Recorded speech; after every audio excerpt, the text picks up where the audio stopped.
오늘도 하나님의 은혜와 사랑과 평강, 주님이 주시는 능력과 향기가 든든한 교회와 오늘 말씀을 사모하여 듣는 예배하는 여러분에게 함께하기를 진심으로 축복합니다. 출애굽기 20장 4절로 6절을 통해서 우상을 만들지 말고, 십계명 지금 설교를 계속 전전주부터 시작했습니다. 한 장씩. 근데 앞으로 12주 동안 할 건데 하나님께서 은혜를 더 주시고 오늘은 제2계명 말씀을 전하려고 합니다.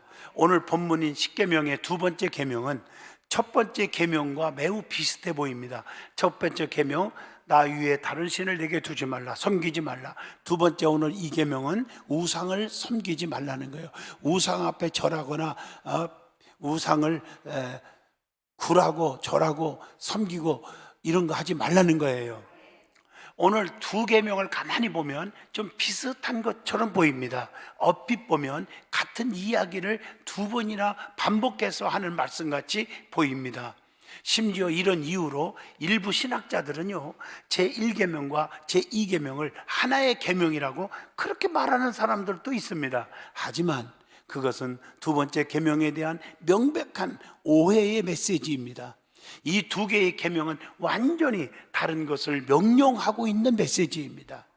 오늘 이 말씀을 잘 보시면 첫 번째 계명은 예배의 대상, 신앙의 대상에 관한 내용이잖아요. 오직 하나님만 예배하라는 것, 이게 첫 번째 계명의 요점이에요. 유일신 하나님. 지난주도 말씀드렸지만 하나님은 한 분이세요. 다른 신들이 없어요. 그 모든 신들이라고 하는 것은 지네들이 자기를 위해서 만들어낸 것들이에요. 하나님은 한 분인 줄로 믿습니다. 그분은 예배를 받으시기에 합당하신 분인 줄로 믿습니다. 그리고 두 번째 계명은 첫 번째 계명에서 말하는 유일한 예배와 신앙의 대상이 되는 하나님을 어떻게 예배할 것인가에 대한 계명이 두 번째 계명입니다. 다시 말해서 첫 번째가 대상에 관한 것이라면 두 번째 계명은 방법에 관한 것입니다. 교회의 신앙에서 여러분 열심 너무 중요하죠. 하지만 더욱더 중요한 것은 방향성과 방법입니다. 여러분 믿는 것도 무대뽀로 막 불러 믿습니다만 하는 게 아니라 방향성과 방법을 제대로 알고 믿자는 거예요. 그러니까 성경에 나중된 자가 먼저 된다는 말은 20년, 30년, 50년을 교회를 다니고 예배를 드렸어도 헛수고하는 게 너무 많잖아요. 제대로 예배를 드리자는 거예요. 하나님이 받으시는 예배를 드릴 때 위로부터 하나님의 은혜와 은총이 나르는 것입니다. 아무리 열성적이라고 해도 그 대상과 방법이 틀렸다면 그것은 교회의 바른 신앙이 아닙니다. 저는 부흥회를 47년 동안 얼마나 많이 다녔어요. 교회만 4,000회가 넘어요. 교회 수로 따지면 10,000교회가 넘고요. 연합집회까지 하면 이렇게 계속 집회를 하면서 다 그런 건 아니지만 종종 마음이 아플 때가 있어요. 막 감정에 도취해서 찬양도 하고 감정에 도취해서 막 봉사도 하고 열심히 일을 하는데 그 자기를 위한 거예요. 오늘 말씀을 통해서 깊이 한번 새겨보시기를 바랍니다. 자기 감정 아니에요. 정말 오직 하나님께만 영광, 하나님을 향한 예배가 되어야 돼요. 시편 29편 2절에 보시면 여호와께 그 이름에 합당한 영광을 돌리며 거룩한 옷을 입고 여호와께 예배할지어다, 이렇게 말하고 있어요. 우상을 아무리 열정적으로 섬기고 예배한다고 해도 하나님이 기뻐하지 않잖아요. 그래서 우상 숭배는 하나님과 원수가 되나니 그랬다고요. 우리는 하나님 앞에 예배함으로 위로 나르시는 하나님의 은혜 속에 사는 거거든요. 은혜는 하나님의 나려주시는 모든 축복, 은총을 은혜라고 그래요. 성령 충만하고 은사 받고 또 믿음이 자라고 또 사업이 잘 되고 자녀가 잘 되고 가정이 행복해지고, 이 모든 게 하나님 위에서부터 주시는 은혜거든요. 근데 성경에 보면 다 똑같은 성도 같아도 은혜 받은 자가 있고 못 받은 자가 있고 받을 뻔했다가 못 받은 자가 있다니까요. 신앙생활을 오래 해갖고 직분은 막 그냥 많이 받았는데 은혜 못 받고 사는 사람 헛수고하는 거예요. 여러분 이거 꼭 기억하셔야 돼요. 여러분, 아브라함의 조카 롯의 가정을 놓고 보세요. 은혜 받은 자가 누구예요? 롯과 두 딸이에요. 하나님의 말씀을 제대로 알고 하나님 말씀에 순종하고 소할 땅으로 나왔기 때문에 축복을 받고 은혜를 받은 거예요. 롯의 두 사이는 형식적인 신앙이겠죠. 그냥 평상시에 말씀을 귀하게 여기지 않았기 때문에 말씀을 농담으로 여기다가 유황불의 심판을 받았다니까요. 롯의 처는요, 뒤쳐다보지 말라니까 그냥 형식적으로 살짝이면 뭐 괜찮겠지. 그리고 세상적으로 살짝 뒤쳐다보다가 소금기둥이 되고 말았잖아요.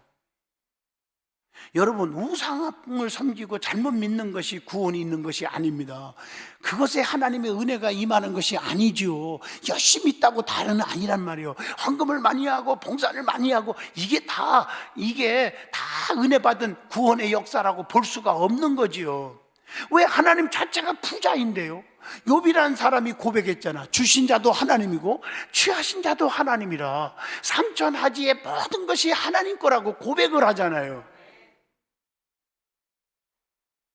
그냥 우상 앞에 그냥 자기 중심으로 열심히 한다고 은혜가 임하는 것이 아닌 줄로 믿습니다.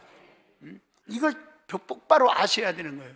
이단들 역시 열정을 다해서 그들 나름대로 열심히 신앙생활 한다고 떠들잖아요. 하지만 그것이 그들을 경건과 거룩한 삶으로 인도하지 못하는 거 아닙니까? 헛된 것에게 예배하고 가증한 방법으로 예배한다면 그것은 하나님께 기쁨이 되는 예배가 아니라 하나님의 진노만 사게 될 줄로 믿습니다.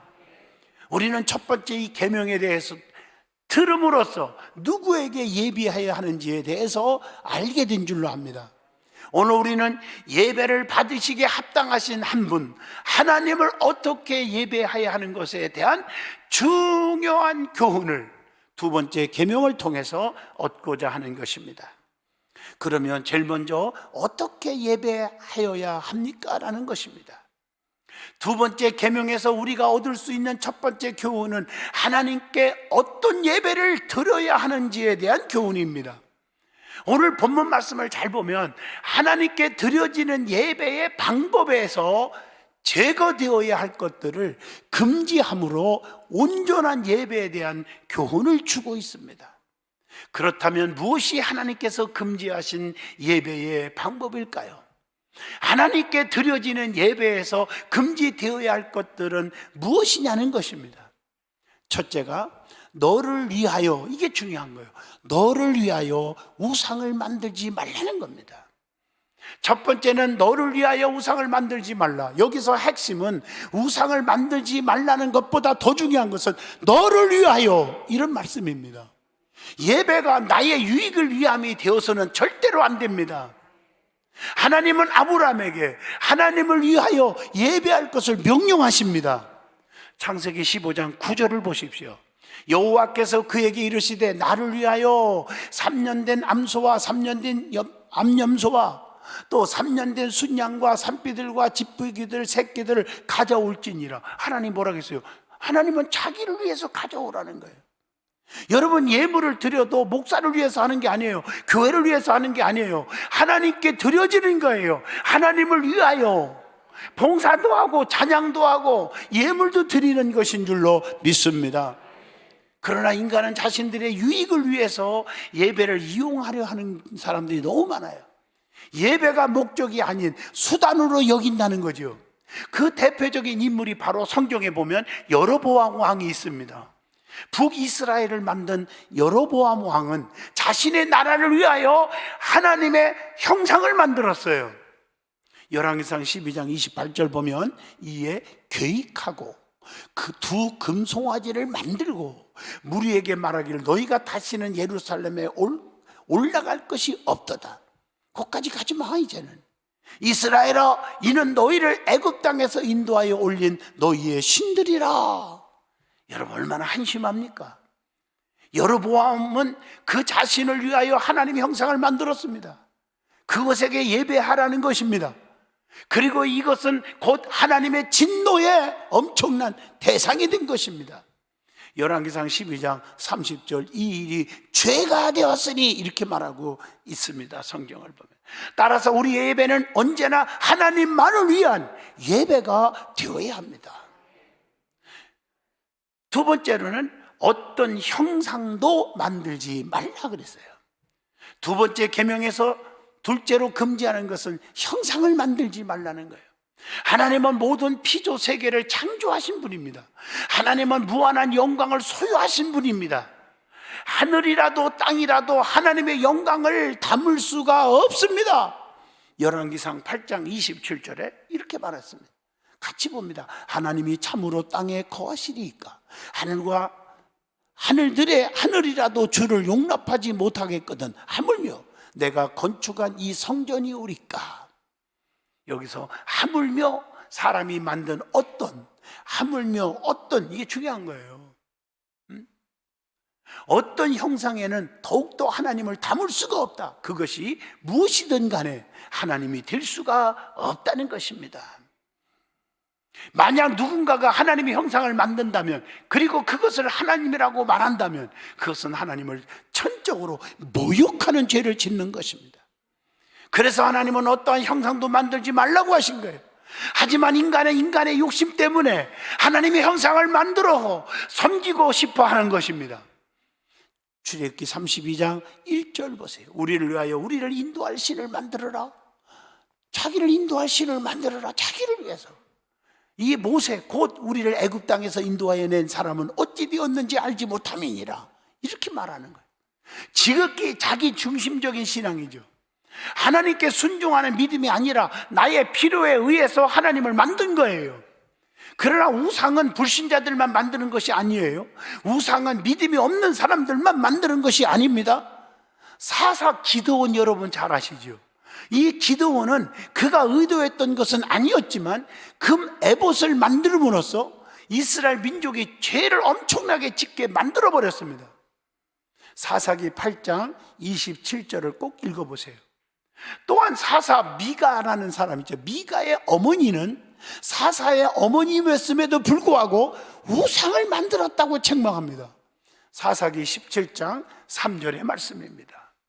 하나님은 이런 인간의 이기심과 연약함과 부패함을 아셨기 때문에 십계명을 통해서 정확하게 무엇도 만들지 말라고 명령을 하신 것입니다. 세 번째, 어떤 것에든지 절하지 말며 섬기지 말라고 했습니다. 세 번째로 금지하는 것이 바로 이겁니다. 어떤 것이든지 절하지 말라는 거예요. 섬기지 말라는 거예요. 그래서 절하고 섬기는 것은 정말 잘못된 것이죠. 따라서 두 번째 계명은 그 무엇도 하나님을 대신해 경배의 대상이 되거나 신앙의 대상이 되어서는 절대로 안 되는 것입니다. 이스라엘 민족은 언약궤를 신앙의 대상으로 여기는 잘못을 범했습니다. 언약궤는 하나님과의 언약을 상징할 뿐 그것이 하나님을 대신할 수는 없는 거예요. 사무엘상 4장 3절입니다. 여호와의 언약궤를 실로에서 우리에게로 가져다가 그들 중에 있게 하여 그것으로 우리 원수들의 손에서 구원하게 하자 하니, 이런 말씀이 있거든요. 전쟁 중에 언약궤를 부적처럼 그렇게 사용한 거예요. 구원은 하나님께서 주시는 것이지 언약궤가 주는 게 아니거든요. 여러분 아시다시피 언약궤가 뭡니까? 아론의 쌍낭지팡이, 만나드는 금망아리, 십계명이 들어있는데 이것은 무슨 의미예요? 하나님의 임재와 하나님의 기적과 그리고 하나님의 은혜를 절대 잊어먹지 말라. 하나님의 은혜를 잊지 않고 기억하고 그 법궤를 가지고 가는 것마다 기적이 막 일어났어요. 축복의 역사가 일어났지만 오랑캐들은 어떻게 됐습니까? 가는 곳마다 저주 덩어리잖아. 여러분 보세요. 법궤가 하나님은 아니잖아요. 법궤를 부족처럼 쓰지 말라는 거예요. 하나님이 하시는 거예요. 그들에게 저주, 죽음이 온 것도 하나님이 하신 거고, 가는 곳마다 여리고성이 무너지고 요단강이 갈라지고 오랑캐들을 부숴버리게 하신 것도 하나님이 하신 것이지 법궤가 한 건 아니에요. 이걸 아시란 말이에요. 예배와 예배의 대상, 믿음과 신앙은 언제나 하나님을 향하여 한다는 것을 기억하시기를 바랍니다. 그러면 이 두 번째 계명을 통해서 주시는 유익이 있어요. 어떤 유익이 있을까요? 첫째, 진정한 예배를 드리는 예배자가 될 수 있다는 거예요. 두 번째 계명에 주는 이 첫 번째 유익은 하나님께서 기뻐하시는 진정한 예배를 드릴 수 있다는 거예요. 하나님만이 예배 받으실 분이니까. 우리가 예배를 드리면 하나님은 무조건 예배를 받으실까요? 아닙니다. 하나님은 가인의 예배를 받지 않으시고 아벨의 예물을 받으셨거든요. 제사를. 창세기 4장 5절 보세요. 가인과 그의 제물은 받지 아니하신지라 가인이 몹시 분하여 안색이 변하니, 이런 말이 나오잖아요. 사랑은 내가 하고 싶은 대로 하는 것이 아닙니다. 사랑은 사랑을 받는 대상이 원하는 것을 주는 것이 사랑입니다. 저도 부흥회를 다니다 보면 지금까지 47년 동안 4,000회, 교회 수로는 연합집회까지 하면 10,000교회가 넘어요. 지난주도 4군데 집회하고 왔어요. 이번 주도 지금 3군데 해야 돼요. 한번 생각해 보세요. 이렇게 많이 나가다 보면 어마어마한 것들을 경험하게 되고 체험하죠.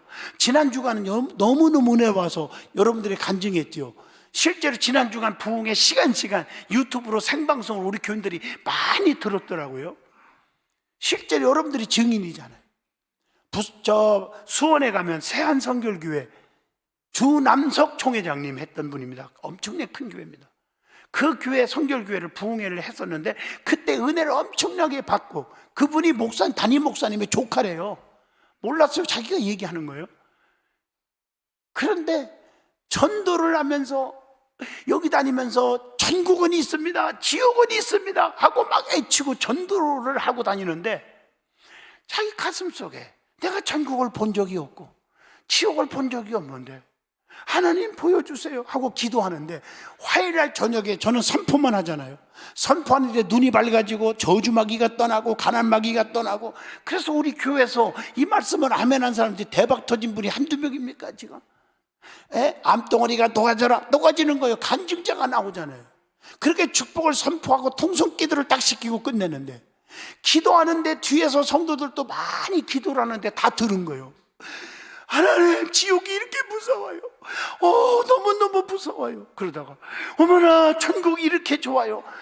엄청난 시간 동안 환상 가운데 천국 지옥을 다 본 거예요. 내가 이 짤막한 시간에 그분 간증을 다 얘기할 수 없고, 우리 교회 말씀을 유튜브로 생방송 들은 분들한테 물어보세요. 어마어마한 지옥의 세계, 어마어마한 천국의 좋은 세계 다 본 거예요. 예배다운 예배를 통해서 진정으로 신령한 세계에 들어간 거죠. 마찬가지잖아요. 저는 부흥회를 다니면서 또 보면 목사님 식사하러 갑시다 많아요. 대접도 하고 선물도 막 주고. 저 그거 좋아하는 거 아니잖아요. 그 요즘에 저는 고기하고 생선 일주일 안 먹거든요. 자꾸 식당으로 끌고 가는 거예요. 그래, 한가면 쉬었는데 그래 갔어. 그랬더니 잔뜩 차려놓고, 그래서 저는 야채만 좀 먹었어요. 자기들 다 고기 반찬 생선 다 먹더라고. 그래서 내가 물어봤어요.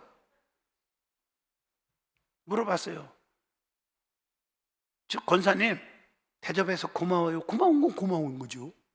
고마운데요, 오늘 예배 드렸어요? 바빠가고 전혀 못 드렸대.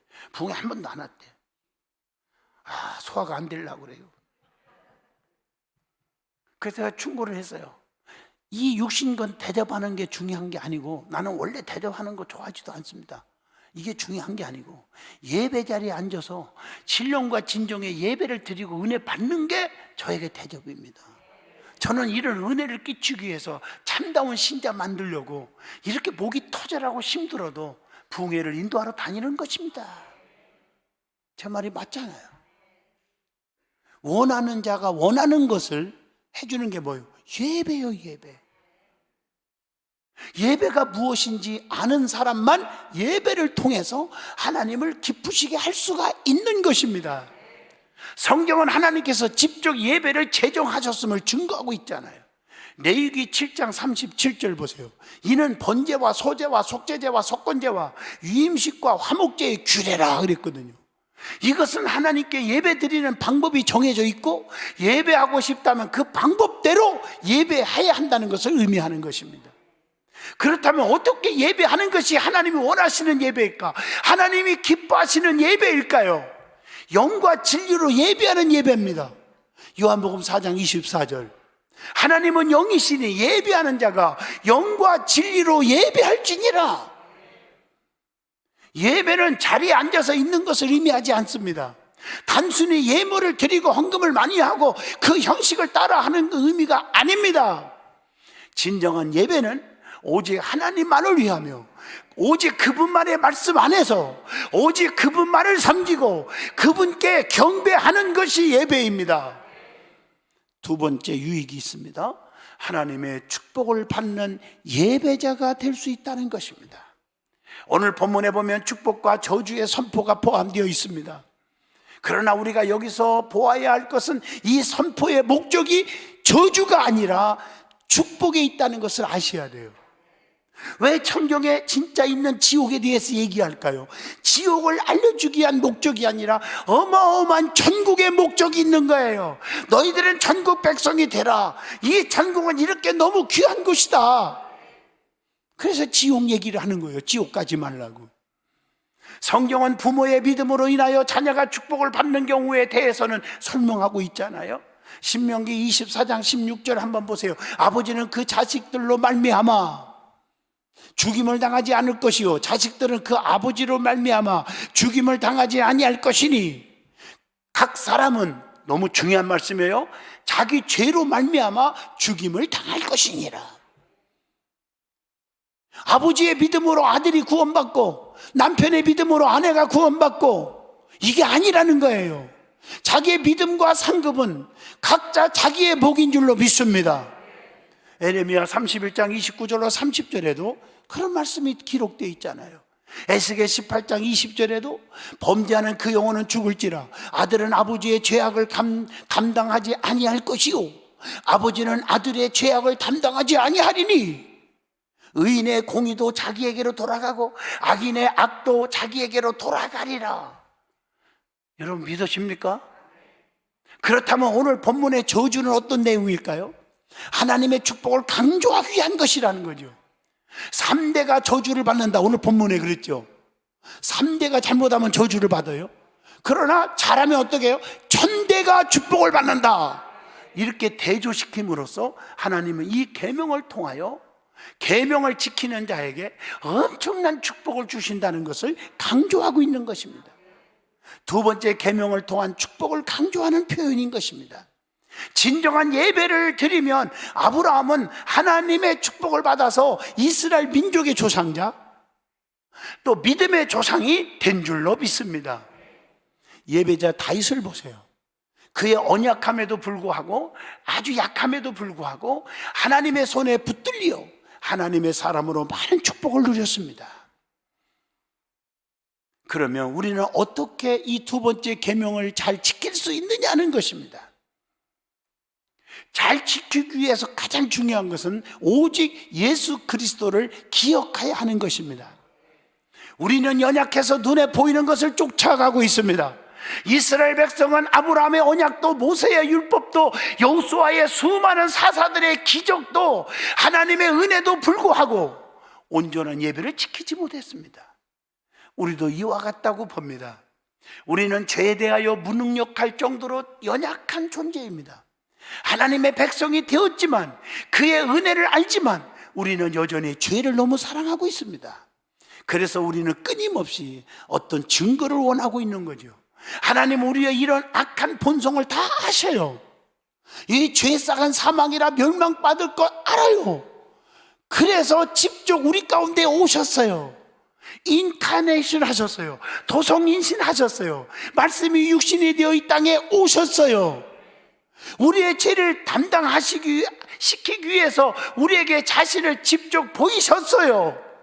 이제 우리는 우리를 위한 우상을 만들 것이 아니라 이미 우리 가운데 오신 예수 그리스도를 통해서 하나님을 알고 하나님께 예배하여야 합니다. 어떤 형상을 만드는 것이 아니라 예수님을 바라봐야 하는 것입니다. 이게 바른 신앙관이에요. 결론적으로 말합니다. 10계명의 두 번째 계명을 통해서 우리는 하나님께 어떻게 예배해야 하는지 중요한 교훈을 얻었습니다. 나를 위한 예배가 아니라 하나님만을 위한 예배 드리고, 하나님 외에는 그 어떤 곳에서도 마음을 쏟지 않으며 오직 하나님만을 예배하며 살아야 한다는 것, 바로 그것입니다. 이제 두 번째 계명을 통해서 진정한 예배를 드리는 예배자가 되어서 하나님의 축복받는 귀한 하나님의 친백성이 되시기를 진심으로 축복합니다. 기도합니다. 거룩하신 하나님, 은혜 주심을 감사합니다. 우상을 섬기지 말고 만들지도 말고 절하지도 말고 우리가 하나님만을 바라보고 하나님께 예배드리는 신앙생활 오래 했다고 우쭐대고 교만하지 않게 하시고 진정한 예배를 드림으로 하나님의 축복과 구원을 이루게 하여 주옵소서. 예수님 이름으로 기도하옵나이다. 아멘.